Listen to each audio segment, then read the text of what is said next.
adult-ish by the time they moved here, so they would be off at college or at home. But the last family member who lived here was Elizabeth, the youngest daughter, and after she passed away in 1977, the property passed pretty much immediately into the hands of the university and became a museum.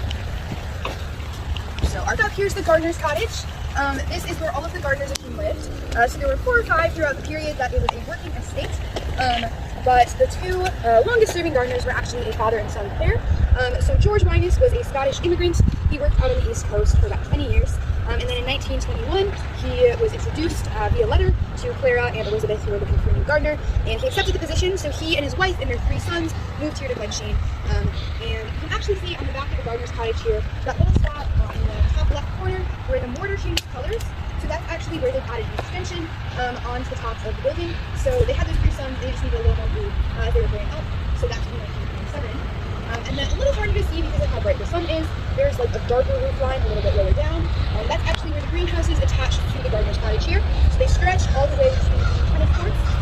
So there were 4 rooms. The palm house, which was the kind of most exotic plants. We got those palm trees, banana plants, rubber trees, orchids, that kind of thing. And they also recently did a fruit house for crossbreeding and then take what you want out of. So our next building you'll see is the carriage house.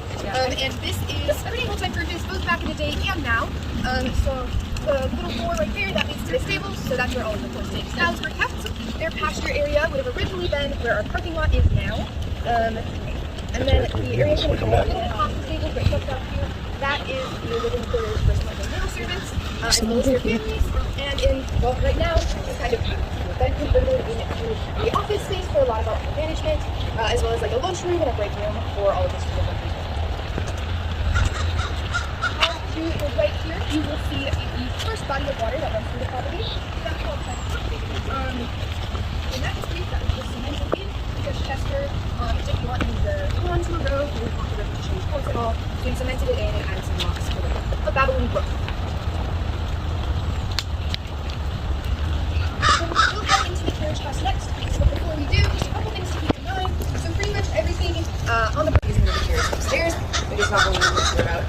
And then no food or drinks besides water. That does include dogs. Keep the trash can over here if anyone needs it. And then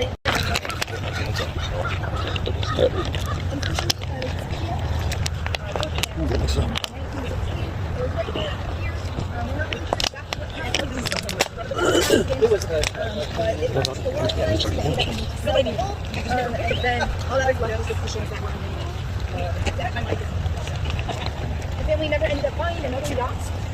They had a sailboat though. They kept that at